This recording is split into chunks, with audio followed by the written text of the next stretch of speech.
ಎಲ್ಲರಿಗೂ ನಮಸ್ಕಾರ. Thank you universe YouTube ಚಾನೆಲ್ಗೆ ಮತ್ತೆ ನಿಮ್ಮೆಲ್ಲರಿಗೂ ಪ್ರೀತಿಯ ಸ್ವಾಗತ. ನಾನು ನಿಮ್ಮ ಹಿತೈಷಿ. ನೀವೆಲ್ಲರೂ ಚೆನ್ನಾಗಿ ಇದ್ದೀರಿ ಎಂದು ಭಾವಿಸುತ್ತಾ ಇಂದಿನ ವಿಡಿಯೋವನ್ನು ಸ್ಟಾರ್ಟ್ ಮಾಡೋಣ.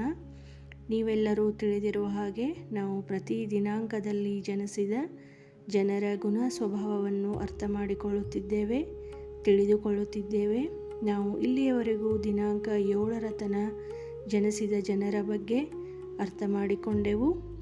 ಈಗ ನಾವು ಮುಂದಿನ ದಿನಾಂಕ ಅಂದರೆ ದಿನಾಂಕ 8ರಲ್ಲಿ ಜನಿಸಿದ ಜನರ ಮೂಲ ಸ್ವಭಾವ ಗುಣ ಹೇಗೆ ಇರುತ್ತದೆ ಎಂದು ನೋಡೋಣ.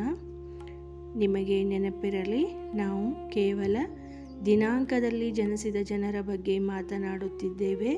ಯಾವುದೇ ತಿಂಗಳಿನ ಪ್ರತಿ ದಿನಾಂಕಗಳ ಬಗ್ಗೆ ನಾವು ಮಾತನಾಡುತ್ತಿದ್ದೇವೆ. ಫಾರ್ ಎಕ್ಸಾಂಪಲ್, ನಾವು ಇಂದು ದಿನಾಂಕ 8ರ ಬಗ್ಗೆ ಮಾತನಾಡುತ್ತಿದ್ದೇವೆ. ಇದು ಕೇವಲ ದಿನಾಂಕ 8 ಅಂದರೆ ಜನವರಿಯಿಂದ ಡಿಸೆಂಬರ್ವರೆಗೆ ಪ್ರತಿ ತಿಂಗಳಿನಲ್ಲಿ ದಿನಾಂಕ 8ರಂದು ಜನಿಸಿದ ಜನರ ಗುಣ ಸ್ವಭಾವಗಳನ್ನು ನಾವು ತಿಳಿದುಕೊಳ್ಳುತ್ತಿದ್ದೇವೆ.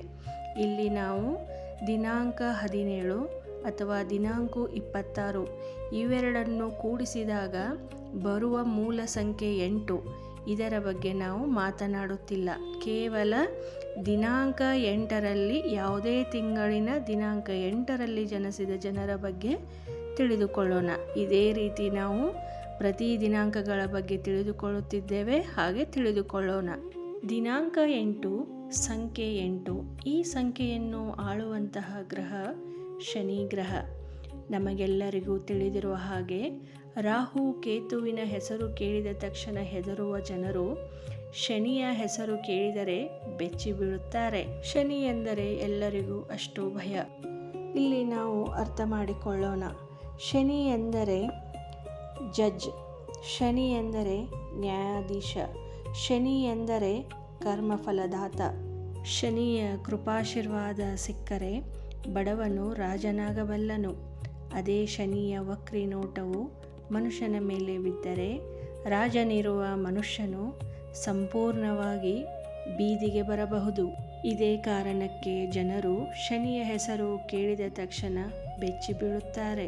ಶನಿಯ ಆಶೀರ್ವಾದಕ್ಕೆ ಒಳಪಟ್ಟ ವ್ಯಕ್ತಿಯು ಜೀವನದಲ್ಲಿ ಸಂಪೂರ್ಣವಾದಂತಹ ಯಶಸ್ಸಿನ ತುದಿಯನ್ನು ಮುಟ್ಟುವುದಂತೂ 100ಕ್ಕೆ 100 ಸತ್ಯವಾದ ಮಾತು.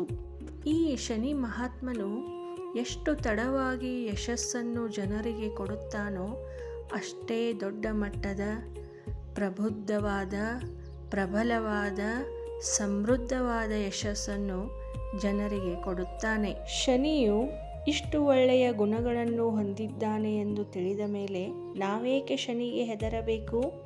ಶನಿ ಎಲ್ಲರಲ್ಲಿ ಹೇಳುವುದು ಇಷ್ಟು ಮಾತ್ರ: ಎಲ್ಲರೂ ನ್ಯಾಯವಾಗಿರಿ, ಪ್ರತಿಯೊಬ್ಬರೂ ಕರ್ಮಗಳನ್ನು ಮಾಡಿ, ನಿಮ್ಮ ಕರ್ಮಕ್ಕೆ ತಕ್ಕ ಫಲವನ್ನು ನಾನು ನಿಮಗೆ ದಯಪಾಲಿಸುತ್ತೇನೆ ಎಂದು. ಒಳ್ಳೆಯ ಕರ್ಮಗಳನ್ನು ಮಾಡಿದರೆ, ನಾವು ನ್ಯಾಯವಾದ ಮಾರ್ಗದಲ್ಲಿ ಇದ್ದರೆ ಶನಿಗೆ ಹೆದರಿಕೊಳ್ಳುವ ಅವಶ್ಯಕತೆ ಇಲ್ಲ. ಬದಲಾಗಿ ಶನಿಯ ಒಳ್ಳೆಯ ಕೃಪಾಶೀರ್ವಾದಗಳಿಗೆ ನಾವು ಪಾತ್ರರಾಗಬಹುದು. ಇಷ್ಟೊಂದು ದೊಡ್ಡ ಗ್ರಹದಿಂದ ಆಳಲ್ಪಡುವ ಸಂಖ್ಯೆ 8, ಈ ಸಂಖ್ಯೆಯಲ್ಲಿ ಹುಟ್ಟಿದ ಜನರು ಹೇಗಿರಬಹುದೆಂದು ನೀವು ಸ್ವಲ್ಪ ಅಂದಾಜು ಮಾಡಿ. ಇವರು ಶನಿಯಂತೆಯೇ ನ್ಯಾಯವಾಗಿರಲು ಇಷ್ಟಪಡುತ್ತಾರೆ.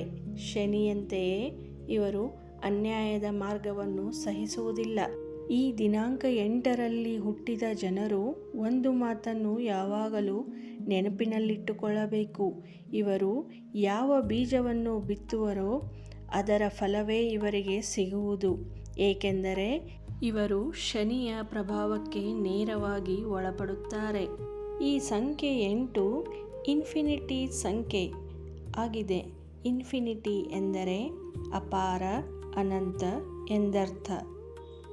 ಈ ದಿನಾಂಕ 8ರಲ್ಲಿ ಜನಿಸಿದ ಜನರನ್ನು ಫಿಲಾಸಫಿಯು ಬಹಳ ಆಕರ್ಷಿಸುತ್ತದೆ. ಫಿಲಾಸಫಿ ಅಂದರೆ ಜ್ಞಾನ, ಅಸ್ತಿತ್ವ, ಸತ್ಯ, ನೈತಿಕತೆ ಮತ್ತು ಮಾನವ ಜೀವನದ ಮೂಲಭೂತ ಪ್ರಶ್ನೆಗಳನ್ನು ಅಧ್ಯಯನ ಮಾಡುವ ಶಾಸ್ತ್ರವೇ ಫಿಲಾಸಫಿ. ಇದು ಈ ಜನರನ್ನು ಬಹಳ ಆಕರ್ಷಿಸುತ್ತದೆ. ಇನ್ನು ಇವರನ್ನು ಅಕಲ್ಟ್ ಕೂಡ ಬಹಳ ಆಕರ್ಷಿಸುತ್ತದೆ. ಅಕಲ್ಟ್ ಎಂದರೆ ಅಲೌಕಿಕ, ಅತೀಂದ್ರಿಯ ಅಥವಾ ಕಣ್ಣಿಗೆ ಕಾಣದ ರಹಸ್ಯ ವಿದ್ಯೆಗಳು. ಇವು ಈ ಜನರನ್ನು ಬಹಳ ಆಕರ್ಷಿಸುತ್ತವೆ ಅಥವಾ ಇವರಿಗೆ ಈ ವಿದ್ಯೆಗಳ ಕಡೆಗೆ ಒಲವು ಜಾಸ್ತಿ ಇರುತ್ತದೆ. ಬಹಳ ಜನರು ಈ ದಿನಾಂಕದಲ್ಲಿ ಹುಟ್ಟಿದವರು ದೊಡ್ಡ ದೊಡ್ಡ ವಾಸ್ತುತಜ್ಞರಾಗುತ್ತಾರೆ. ಇನ್ನು ಈ ದಿನಾಂಕ 8ರಲ್ಲಿ ಜನಿಸಿದ ಜನರ ತಲೆಯು ಯಾವಾಗಲೂ ಗೊಂದಲದಲ್ಲಿಯೇ ಇರುತ್ತದೆ. ಇವರು ಈ ಕೆಲಸ ಮಾಡಲೇ ಅಥವಾ ಅದನ್ನು ಮಾಡಲೇ, ಹೇಗೆ ಮಾಡಲೇ, ಈ ರೀತಿ ಒಂದಲ್ಲ ಒಂದು ಯೋಚನೆಯಲ್ಲಿಯೇ ಇವರು ಇರುತ್ತಾರೆ. ಇವರ ಇನ್ನೊಂದು ವಿಶೇಷತೆ ಏನೆಂದರೆ, ಇವರು ಯಾವುದಾದರೊಂದು ವಿಷಯವನ್ನು ಚಾಲೆಂಜ್ ಆಗಿ ಸ್ವೀಕರಿಸಿದರೆ ಅದನ್ನು ಎಂತಹ ಪರಿಸ್ಥಿತಿ ಬಂದರೂ ಅರ್ಧಕ್ಕೆ ಬಿಡುವ ಜನರು ಇವರಲ್ಲ. ಇವರು ತಮ್ಮ ಜೀವನದಲ್ಲಿ ಬಹಳ ಏರಿಳಿತಗಳನ್ನು ನೋಡಿರುತ್ತಾರೆ. ಅದೆಷ್ಟೋ ವಿಷಯಗಳು ಇವರಿಗೆ ಕುತ್ತಿಗೆಯವರೆಗೂ ಬಂದು ಅದರಿಂದ ಪಾರಾಗಿರುತ್ತಾರೆ. ಇವರ ಜೀವನದಲ್ಲಿ ಬಹಳಷ್ಟು ವಿಷಯಗಳಲ್ಲಿ ಇವರಿಗೆ ಬಹಳ ಶ್ರಮ ಪಡಬೇಕಾಗುತ್ತದೆ. ಯಾವುದೇ ವಿಷಯ, ವಸ್ತು, ಪದವಿ ಅಥವಾ ಸ್ಥಾನ ಇವರಿಗೆ ಸರಳವಾಗಿ ಸಿಗುವುದಿಲ್ಲ. ಏಕೆಂದರೆ ಶನಿ ಮಹಾತ್ಮನು ಕರ್ಮಫಲದಾತನಾಗಿರುವುದರಿಂದ ಇವರು ಇದಕ್ಕೆ ಯೋಗ್ಯರೋ ಇಲ್ಲವೋ ಎಂದು ಮೊದಲು ಬಹಳ ಪರೀಕ್ಷಿಸಿ ನಂತರ ದಯಪಾಲಿಸುತ್ತಾನೆ. ದಿನಾಂಕ 8ರಲ್ಲಿ ಜನಿಸಿದ ಜನರ ಗ್ರೋತ್ ಸ್ವಲ್ಪ ಸ್ಲೋ ಆಗೇ ಇರುತ್ತದೆ. ಏಕೆಂದರೆ ಎಲ್ಲ 9 ಗ್ರಹಗಳಲ್ಲಿಯೇ ಅತ್ಯಂತ ನಿಧಾನವಾಗಿ ಸಾಗುವ ಗ್ರಹ ಎಂದರೆ ಶನಿ ಗ್ರಹ. ಅದರಂತೆ ಈ ಶನಿ ಗ್ರಹಕ್ಕೆ ಸಂಬಂಧಪಟ್ಟ ದಿನಾಂಕ 8ರಲ್ಲಿ ಜನಿಸಿದ ಜನರ ಗ್ರೋತ್ ಕೂಡ ನಿಧಾನವಾಗಿಯೇ ಆಗುತ್ತದೆ. ದಿನಾಂಕ 8ರಲ್ಲಿ ಜನಿಸಿದ ಜನರು ತುಂಬ ಒಳ್ಳೆ ಆರ್ಗನೈಸರ್ ಆಗಿರುತ್ತಾರೆ. ದೊಡ್ಡ ದೊಡ್ಡ ಪ್ರಾಜೆಕ್ಟ್ಗಳನ್ನು ಸಂಭಾಳಿಸುತ್ತಾರೆ.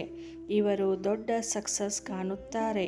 ಆದರೆ ತುಂಬ ಲೇಟಾಗಿ ಜೀವನದಲ್ಲಿ ತುಂಬ ತೊಂದರೆಗಳನ್ನು ಅನುಭವಿಸುತ್ತಾರೆ. ಫೈನಾನ್ಸ್ ತುಂಬ ಚೆನ್ನಾಗಿ ಮ್ಯಾನೇಜ್ ಮಾಡುತ್ತಾರೆ. ಇವರು ತಮ್ಮ ಸ್ವಂತ ಪ್ರಯತ್ನದಿಂದ ಮುಂದೆ ಬರುವ ಜನರು. ಯಾರ ಡೇಟ್ ಆಫ್ ಬರ್ತ್ನಲ್ಲಿ ನಂಬರ್ 8 ರಿಪೀಟ್ ಆಗುತ್ತೋ ಅವರ ಮನೆ ತುಂಬ ದೊಡ್ಡದಾಗಿರಬಹುದು. 8 ನಂಬರ್ ಸ್ವಂತ ಬುದ್ಧಿ, ಆತ್ಮಜ್ಞಾನ ಕೊಡುತ್ತದೆ. ಲಾಜಿಕಲ್ ರೀಸನಿಂಗ್ ಮತ್ತು ಥಿಂಕಿಂಗ್ ಮೈಂಡ್ ಕೊಡುತ್ತದೆ. ಇವರದ್ದು ಪ್ರಾಕ್ಟಿಕಲ್ ಲೈಫ್ ಇರುತ್ತದೆ. ಇವರಿಗೆ ತಾಳ್ಮೆ ಜಾಸ್ತಿ ಇರುತ್ತದೆ. ಇವರು ತಮ್ಮ ಪರಿವಾರದ ಮೇಲೆ ತುಂಬ ಪ್ರೀತಿಯನ್ನು ಹೊಂದಿರುತ್ತಾರೆ. ವಿಶೇಷವಾಗಿ ಇವರ ಜೀವನದಲ್ಲಿ 35ನೇ ವಯಸ್ಸಿನಿಂದ 40ರ ವಯಸ್ಸಿನ ನಂತರ ಇವರಿಗೆ ಸಕ್ಸಸ್ ಸಿಗುತ್ತದೆ. ಇವರ ಹತ್ತಿರ ಗುಡ್ ಅಡ್ಮಿನಿಸ್ಟ್ರೇಟಿವ್ ಪವರ್ ಇರುತ್ತದೆ. ಇವರು ತಮ್ಮ ದುಃಖವನ್ನು ಯಾರ ಮುಂದೆಯೂ ಹೇಳಿಕೊಳ್ಳುವುದಿಲ್ಲ.